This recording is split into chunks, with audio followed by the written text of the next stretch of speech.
Good morning, YouTube. Welcome back to the channel. This is IMAX Sports with another football video, and today I'm going over my Divisional Round playoff predictions for the 2024 NFL season. In the wildcard round, I actually didn't do very well in my predictions. I only went 2-4.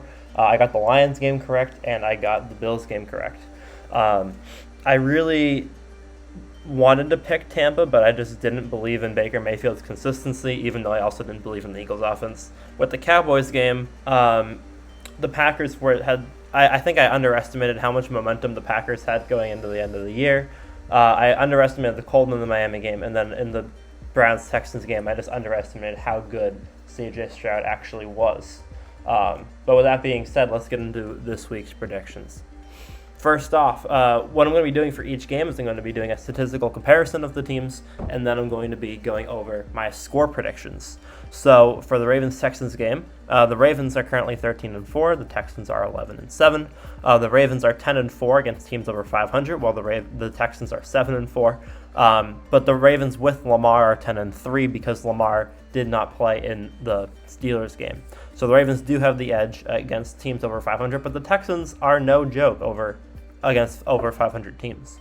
On offense, the Ravens have 370 yards a game at number 6 in the league, 28.4 points a game at number 4, and 19 giveaways at number 12. While the Texans are a little bit more conservative with the ball, only 14 giveaways being the best in the league. They are number 12 for yards per game and number 13 for points per game, significantly worse offensively than the Ravens. On defense, the Ravens averaged 301 yards against per game at number 6 and 16.5 points per game at number 1. Whereas Houston averages 331 yards per game at number 14 and 20.8 points per game at number 11.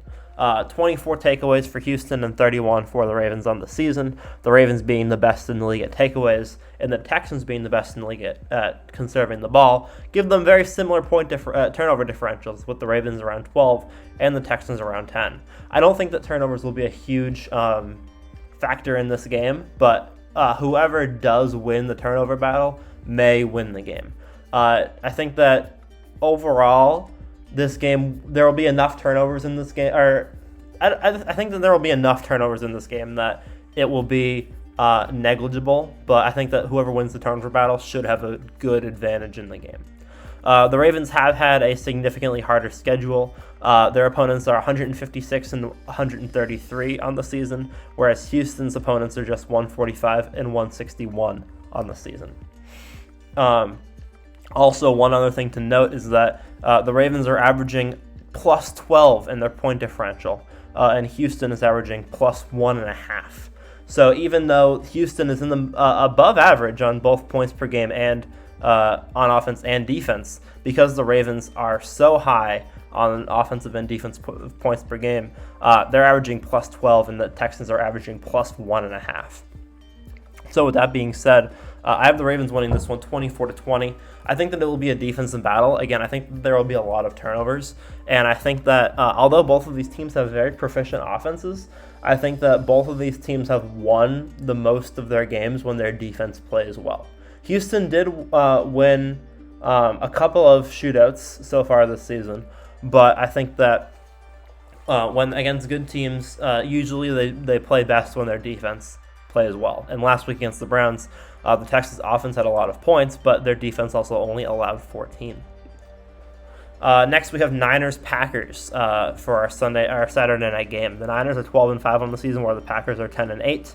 The Niners are 8-4 against teams over 500, whereas the Packers are 6-3. So identical records against teams over 500. The Packers are just 5-5 against teams under 500. On offense, the Niners are 398.4 yards a game, 29 points per game, and 18th on giveaways, being nearly top 5 in the league on all three. Whereas the Packers are, again, around where Houston sits, almost identical numbers, honestly, at 345 yards a game, 22.5 points a game, and 18 giveaways, also number 6th in the league. On defense, similar story. The Niners are in the top 10 in nearly all categories, whereas the Packers lack a little bit. 304 yards a game on defense for the Niners, 17.5 points a game, and 26 takeaways, whereas the Packers average 335 yards per game, only a plus 10 yardage differential. 20.6 points a game, and 18 takeaways. Turnover differential, the Niners are plus 10, similar to the Ravens and the Texans, whereas the Packers are at a 0 turnover differential, around 16th in the league. The Niners have had slightly harder opponents so far this year, at a record average opponent record of 146 and 143, so barely over 500, whereas the Packers' average opponents are significantly under 500 at 147 and 59, again similar to Houston's opponents. I think that the biggest difference in this game is going to be offensive consistency. Will Jordan Love be able to replicate last week? No, not against the Niners defense. Will he be able to play well? Obviously. But I think that the Niners offense is a little bit more consistent. And I think that the necessity of that is that this will be a very field goal heavy game.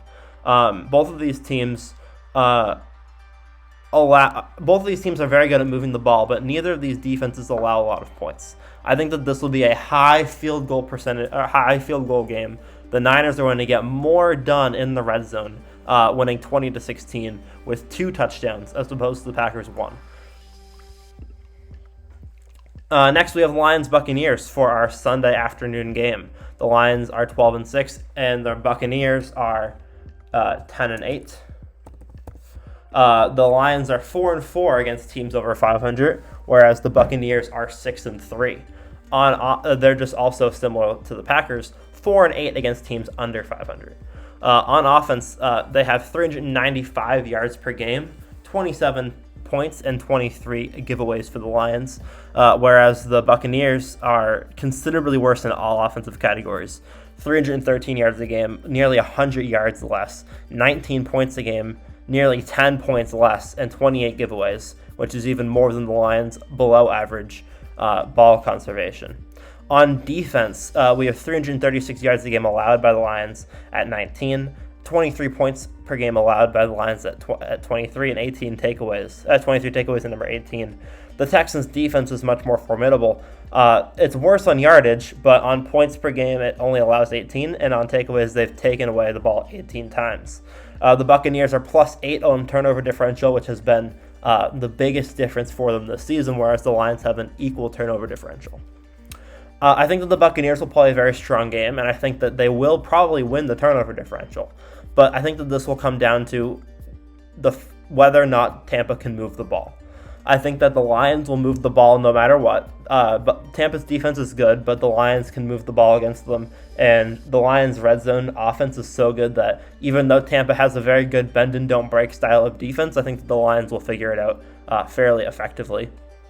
And then the other key to this game is whether or not the Lions' defense can make stops. I think that it's going to be a high-scoring game. Although Tampa doesn't have the best offense in the league, I think they're going to take advantage of the Lions' weak defense. But I think that the Lions' offense is just so much better than Tampa's and so much more consistent. The Lions really haven't had any bad offensive games this season. So I'm going to be picking the Lions 30-24 in this one. The home field advantage will also be helpful for them, considering Detroit is considerably colder than Tampa, and I think that the Lions should take this one. Last but certainly not least, we have the game everyone's been waiting for. We have Bills-Chiefs. The Bills and the Chiefs are both 12-6 so far this season.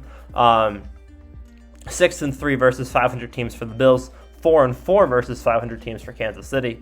374 yards a game for Buffalo. 26.5 points per game and 28 giveaways on offense. Versus the Chiefs, same giveaways, but considerably less yards and points. Kansas City has been winning most of their games this season on defense, although the Bills' defense is still fairly on par with them. Buffalo averaging 307 yards per game against and 18 points a game, whereas Kansas City is giving up 290 yards a game and 17 points. The Bills take the ball away way more than Kansas City does. Kansas City's defense, although it's a very formidable defense, does not take the ball away very often. Buffalo's +2 on turnover differential, whereas Kansas City is -11, the worst of any playoff team, and it's not even close. The only other teams that are not positive are the Buccaneers and the Packers, who are the Lions and the Packers, who are even. They have had very similar schedules so far this season, with Buffalo's schedule being 145 and 161, whereas Kansas City's has been slightly more difficult at 149 and 157. Kansas City has not been able to win games this season on offense. They've had good offensive games in wins, but most of the time that offensive performance is on the back of strong defensive performances. The Dolphins game, for example, they won 26-7. The offense put up 26 points, but the defense also only allowed 7 points. Whereas Buffalo has had a lot more complete games this season. Their defense could shut a team out, but their offense could also have a phenomenal game in their own right in the same game. I think that that's going to be the biggest difference maker in this one. I also think that although Kansas City could get some turnovers, that's the only thing that's going to make it close. I think that if the Bills don't turn the ball over, then they're going to win by 3 scores. But it's gratuitous that Kansas City will be taking the ball away from the Bills. I only think they'll get 1 or 2 turnovers, but even 1 or 2 will make it a lot closer than it should be. That being said, for Sunday Night Football, I have the Bills winning 40-37. I think this will be a good old-fashioned game of Bills-Chiefs. I know that the Kansas City offense is not very good this season. Patrick Mahomes is winning most of these games off the back of his defense, but I think that when the bright lights come on, Patrick Mahomes is going to be Patrick Mahomes. He's going to throw the ball 50 times, and they're going to put points on the board with the help of their defense. But Buffalo is the better team this season. I don't think it will go into overtime, and I think that the Bills will win outright in regulation, 40-37. So, thank you guys for watching. I hope you guys enjoyed. Make sure to leave a like on the video and subscribe to the channel if you're new. I do videos on the channel every single week, and I will hopefully be doing some recap videos this week of some of last weekend's games. So, thank you guys for watching. Hope you guys enjoyed. I'll see you guys all in the next one. Peace.